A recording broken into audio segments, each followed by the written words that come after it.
Hello there, my Brony and Pegasister friends. It's time for a Rose review of Filli Vanilli! Welcome one and all to my first Rose review. In this series, I will look into episodes of MLP that really pique my interests and tell you both the good and the bad. I've decided to first start with Filli Vanilli, as this episode is honestly one of my favorites of the season. So let's do this. We first start with Fluttershy basically transforming into Snow White. The resemblance is uncanny. Anywho, the song Flutter sings here is certainly very sugary and sweet. Honestly, almost a bit too much. Also, was I the only one who noticed the jackalope here? Nice little Easter egg, I've gotta say. Suddenly, wild ponitas appear, and Pokemon trader Fluttershy sadly forgot to bring in Pokeballs with her. As such, she hides in terror, hoping the wild Pokemon will ignore her, but to no avail. So yeah, the main six are just kinda there. Okay then. Theme song, then Rarity invites Flutters to her a cappella group. I would think it would be hard to fit the songs to 5 people, but whatever. And then, Pinky. Pinky. This episode was single-hoofedly almost ruined by her performance here. Even though this may be in character, it's still very annoying to the audience. But I feel that Pinky's problems in this episode have already been covered by other reviewers, so that's all I'm going to say about her for now. Fluttershy says no to Rarity's invite, which I must say is an excellent way to show her growth when it comes to being assertive. And did Pinky really not know that Fluttershy had stage fright? I mean, come on. And to add insult to injury, she even has to be explained to by Twilight what stage fright even is. No, Inky, no. I said I wouldn't talk about Pinky anymore. Calm down. We see the Ponytones practicing the next day in what turns out to be a stunning performance, with a musical style we've never seen in the show before. It's a refreshing and great change of pace. The day after this, Flutters is setting up for the fair. Whoa, those are some weird-looking deer. They're basically BBBFF style. Strange. We find out that Big Mac has lost his voice, of course, because of a turkey calling contest. A turkey calling contest? Since when did the apples own turkeys? Whatever. Pinky actually wins this, in a reveal that's actually quite funny. The only good joke she gets in this episode, to be honest, is this one.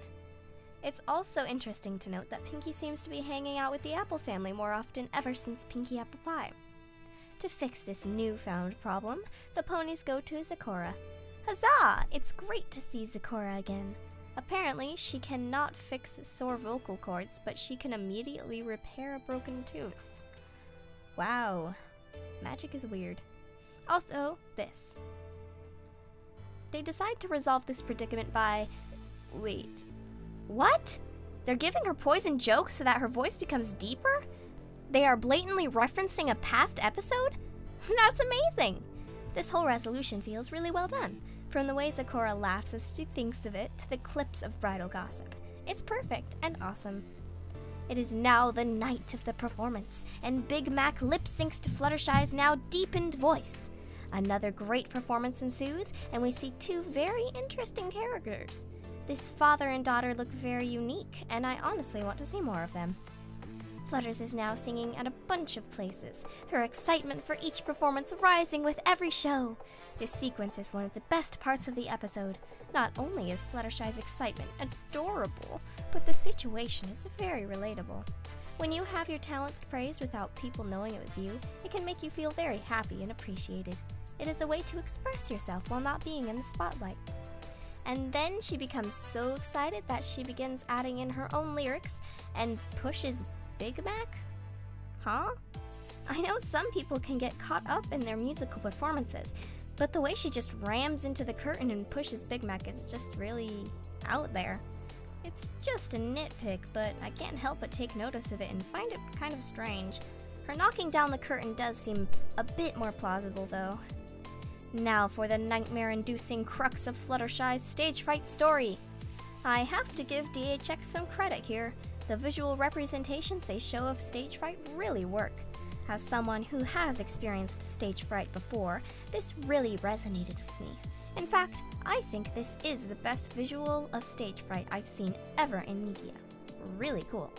Flutters runs off. Applejack and Big Mac share a funny scene. The main six finds Flutters at her home after she cures her poison joke. And Pinkie does a terrible thing, making her run off yet again. And here is one of the best scenes of the episode. This right here is just a beautiful moral. My favorite line has to be when Rarity says, "You faced your worst nightmare, but was it really all that bad?" Wonderful line, just wonderful. And we end with another lovely performance, though I don't think Fluttershy should have been the lead singer, honestly. And we learn that she is taking on her fears one step at a time, just like how real fears are faced. Perfect. Though there were a few mess-ups, this was a very good episode. I usually don't judge episodes just by their morals, but when a fantastic moral like this pops up, I cannot help but love it. Certainly one of the best episodes of Season 4, this has been a Rose review of Filli Vanilli. Thanks for watching! Want more Rose reviews? Please support me on Patreon, link in the description. Thank you to my Patreon supporters.